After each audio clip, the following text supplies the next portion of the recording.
cults, spiritual leaders, friends, people you meet that are looking to bring you in to their organization, they seek people like you out. And not just because you are chosen, right? You can appear naive, and they like that too. But what they're really looking at, you have an unusual intelligence, perception, and meaning making ability. Often you have high IQs. Highly intuitive people don't just follow rules, they see patterns. And so they absorb symbolic material quickly. And they can translate ideas into action. And I spoke about that on yesterday. So that makes you very valuable. See, I'll call them cultish, right? They need thinkers who can justify, teach, rationalize, and carry the belief system forward. The most dangerous cult members aren't the loud enforcers at the bottom. They're the thoughtful ones in the middle, people capable of reframing contradictions, smoothing moral discomfort, and giving the group intellectual credibility. And that role requires cognitive horsepower. Highly intelligent people, we're going to go into cognitive horsepower and exactly what I mean. It's self explanatory, but there are a few things I want you to understand. But the role requires that from you. So, highly intelligent people are also more likely to ask existential questions early in life. Why am I here? What matters? Why does the world feel wrong? Cults exploit this hunger. You have a hunger by offering total answers.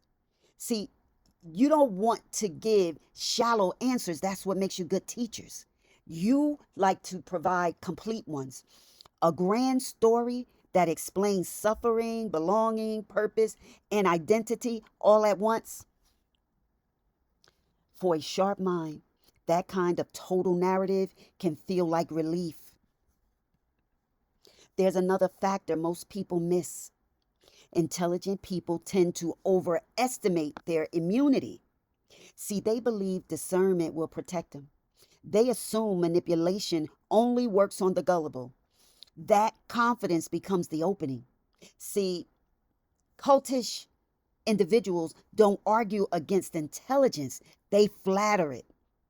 And they'll tell you, you can see what others can't. You're not like the rest. You were meant for this.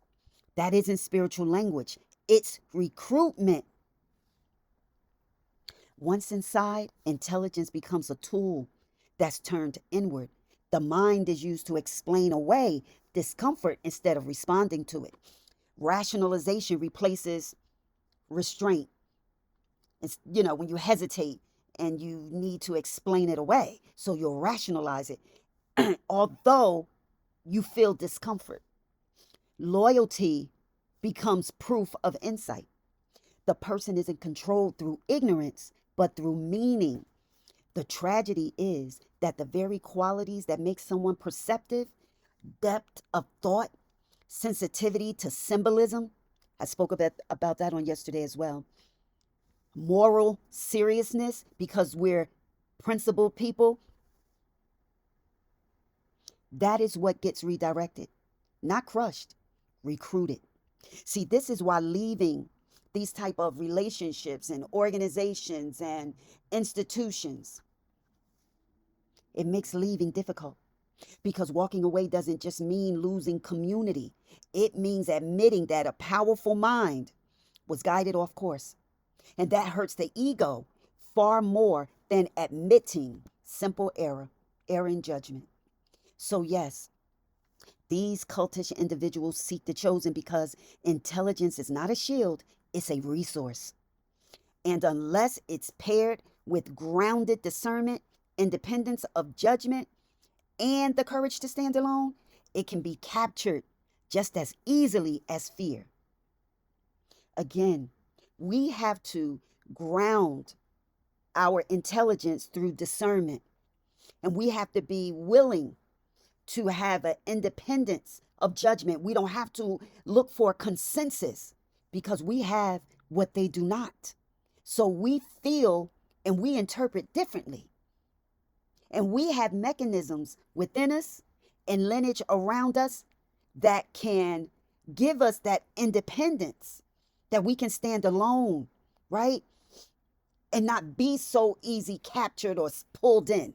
And the first move isn't rebellion, it's reclaiming authorship of meaning. See, cultured individuals don't just tell you what to believe.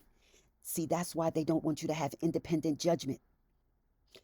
Individuals that think for themselves and have their own thoughts and they articulate them, they become threats on jobs, in families, and in relationships. These are individuals that want to tell you what your experiences mean. So exit begins the moment you stop outsourcing the interpretation that you know. You know that you know. When something feels off, don't try to explain it away. You let it register fully without any commentary on your part.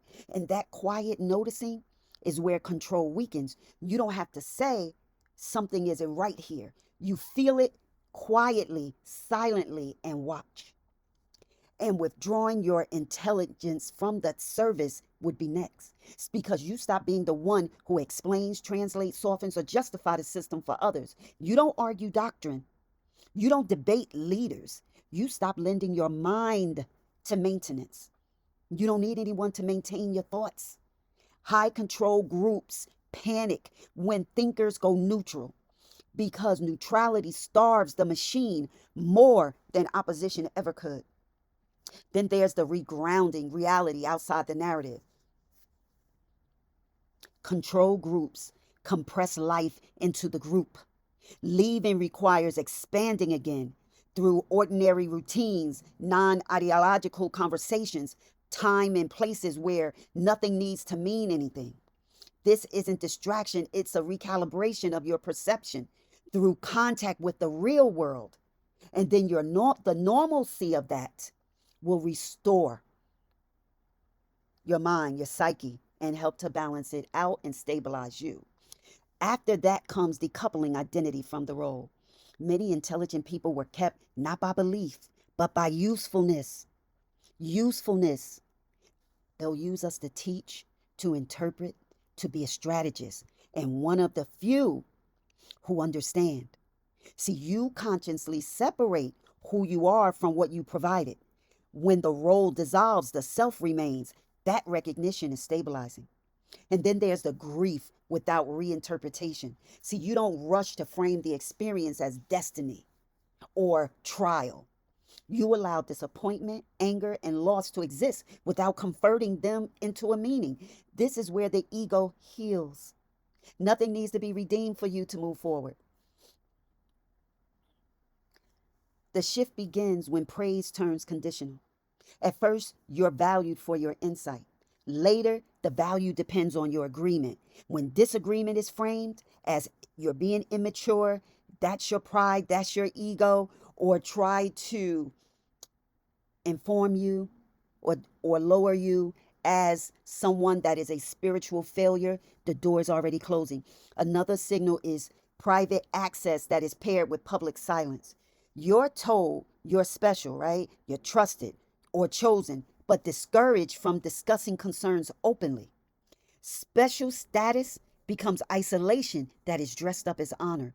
Watch for interpretive override. When leaders explain your internal reactions better than you can, and your own understanding is treated as suspect. Your mind is being repositioned under their authority. And notice the moral inversion. Harm is reframed as help. Boundaries that you have established for yourself is labeled as selfish. And exhaustion is called devotion. That's what's expected. That is a sign of you being devoted. You're devoted to your faith. You're devoted to the group. You're devoted to the institution. You're devoted to the leader. When the system always wins the moral argument, no matter the cost to you, intelligence is being conscripted. And what about time compression? Pressure to commit quickly, decide fully, surrender gradually, later, right? See, the pressure bypasses your reflection. And so smart people fall here because they trust their speed of understanding. But speed is exactly what manipulation needs. Spiritually gifted people, creatives, and truth tellers aren't chased with arguments. They're recognized. Someone notices the way you see patterns, you speak plainly, you ask questions others avoid, or you carry conviction without trying to dominate a room. That recognition feels relieving because it's rare. You aren't being convinced of anything yet. You're being seen at this point. And if you're intuitive, the entry point is shared meaning and symbolic talk. If you're analytical, it's framed as philosophy, ethics, or higher reasoning. If you're a helper, it's framed as service. If you're creative, it's framed as a vision. The message isn't uniform because you aren't. High control groups adjust their tone to fit the person, not the other way around, because they're trying to draw you in. And this is what you may miss. You aren't targeted for flaws. You're targeted for convictions. If you care about truth, they will emphasize truth. If you care about justice, they emphasize injustice. If you care about spiritual devotion, they emphasize purity and calling. Agreement is built on what already matters to you, which is why it doesn't feel like manipulation at first. Once connection is established, separation begins because it's dressed up as honor. You're told others wouldn't understand, that your path is more narrow, more focused, that distraction is the enemy. The social field will shrink, right? They don't want you to belong to other social organizations or even be close to family.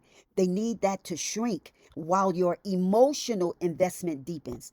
So you don't feel trapped. You will feel entrusted.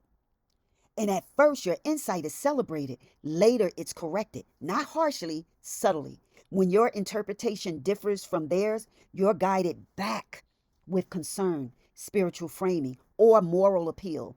Over time, you learn which conclusions are praised and which create friction. Self-editing replaces external control. The moment you become useful, you teaching, you're explaining, you're organizing, and you are defending, you're anchored, you're rooted. And leaving now wouldn't just be disagreement, it would be an abandonment. Your intelligence is no longer just valued, it's needed. And so obligation grows without being named. So people with strong perception often believe they'll sense danger early. But targeting doesn't feel dangerous, it feels aligned, it feels purposeful. It feels like relief from being misunderstood. That's why extraction takes time. It requires admitting that resonance can be engineered. Being targeted doesn't mean you were wrong about your gifts. It means someone recognized them and tried to redirect them. And the difference between real spiritual authority and control, it is not the intensity. It's not the intense emotions. It's not charisma or knowledge or even conviction. It's found in what happens to you over time. Real spiritual authority expands your ability to think, to choose, and to stand on your own. Control will narrow that path. It will begin to close in on you. With real authority, your understanding becomes sharper and more self-directed. You feel more capable of discerning situations without running decisions through another person. Guidance strengthens your judgment, it doesn't replace it. You leave interactions clearer, more grounded, and more responsible for your own choices. Control works in the opposite direction. You may feel inspired in the moment, but afterwards there's more dependence. Decisions feel risky unless they are affirmed. Doubt creeps in about your own perception. You begin checking yourself against an external voice instead of developing confidence in your own evaluation. The system slowly becomes the interpreter of reality. Real authority tolerates disagreement without threat. You can question, you can explore, or even walk away without punishment. Without the punishment, but emotional, social, or moral. There is no urgency to conform, no suggestion that separation equals failure or corruption or danger. Truth does not require captivity. Control reacts to disagreement by reframing it as a flaw in you. And confusion becomes a character issue. Questions become pride. Hesitation becomes fear or lack of faith. The system always stays pure. Only the individual is suspect. And that individual would be you. This is where intelligence gets turned inward and used against itself. Real authority does not need secrecy to survive. Teaching can be discussed openly, it can be examined, it can be compared and tested in real life. There is no special tier of truth that conveniently justifies power. Wisdom holds up in the sunshine. Control relies on selective access. You are told some things must stay contained that outsiders cannot understand. That discussing concerns is dangerous or disloyal. Information becomes regulated not to protect truth, but to protect hierarchy. Pay attention to how your values are treated. Real authority never asks you to violate your own moral compass in order to prove devotion.